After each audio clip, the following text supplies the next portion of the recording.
mean, is the declaration of assets, do you think, a useful first step in transparency?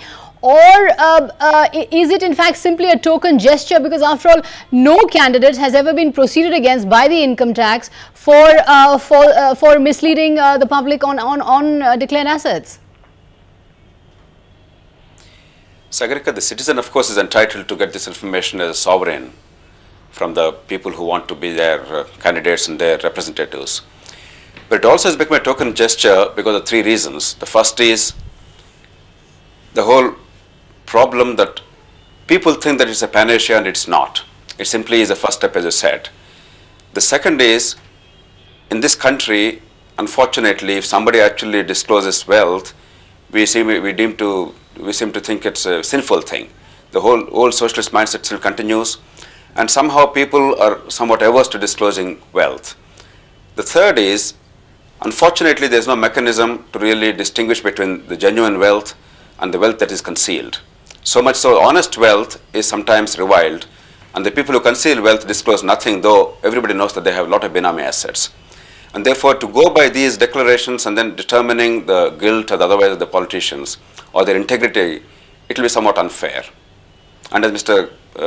Kishore Tandya said, benami assets are not merely politicians' follies. It's common all over the country in many classes, and there's a larger problem of black money transactions.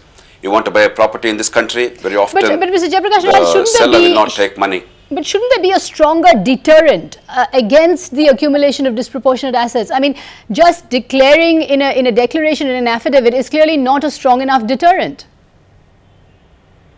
No, by definition, Sagarika, there cannot be disclosure of the undisclosed assets. If it's a disproportionate asset, definitely there will not be any disclosure. Typically, a politician discloses only what he can disclose to the tax authorities. The same thing as a public servant. The paid public servants in the bureaucracy, for instance, they also disclose assets. Many of them do have undisclosed assets, and therefore disclosure is not really an answer. What the answer is, the media and the civil society must actually investigate, at least in a few cases on a random basis, and then see the difference between the disclosure and the actual reality.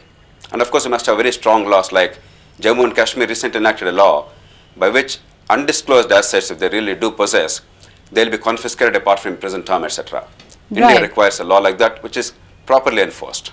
Right. Mr. Singhdo, isn't it frankly a little bit funny that a candidate pays income